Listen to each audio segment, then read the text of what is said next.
Bonjour à tous, je vais vous montrer comment créer un DMP à partir de Magic DMP. Après avoir lancé via le raccourci Magic DMP, la fenêtre de Magic DMP apparaît donc à l'écran.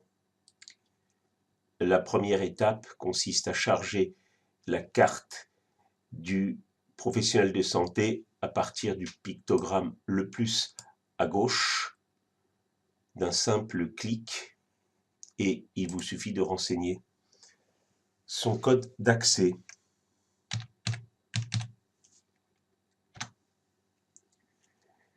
Une fois le code d'accès renseigné et lors du premier lancement, c'est-à-dire au moment où vous commencez à travailler dans la journée, la fenêtre concernant le choix de structure apparaît à l'écran et vous sélectionnez éventuellement le choix qui vous concerne.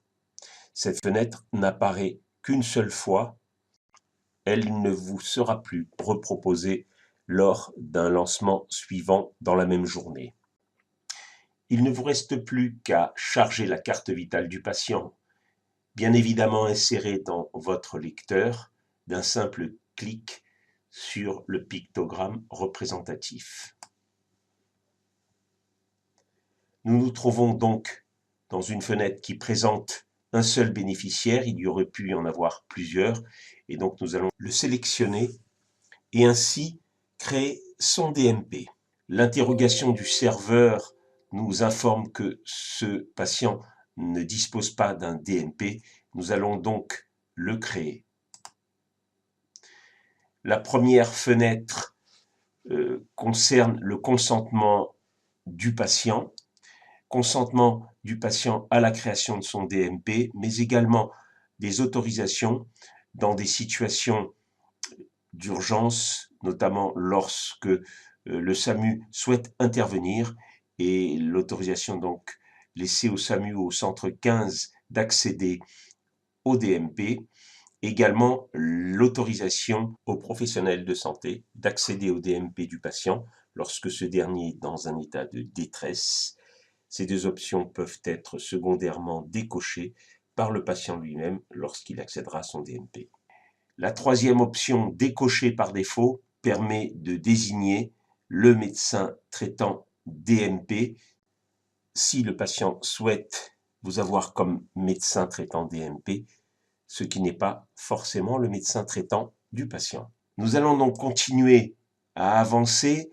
L'onglet représentant légal n'a pas d'intérêt en première instance et pourra très bien être précisé par le patient lui-même dans son DMP lorsqu'il y aura accès.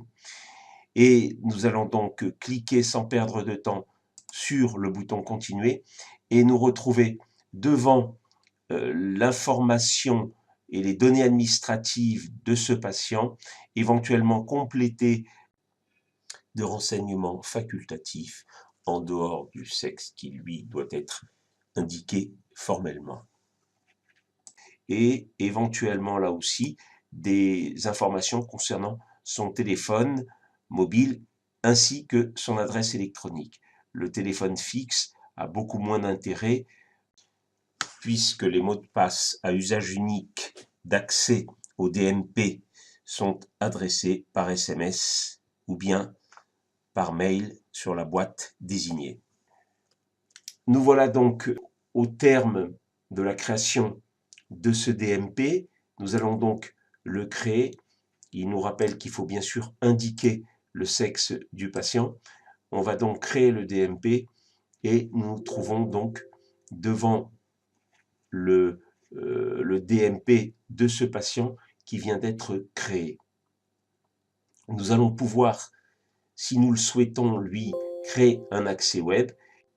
Pour cela, nous allons indiquer l'adresse mail de ce patient ainsi que son numéro de téléphone mobile et lui créer un accès web.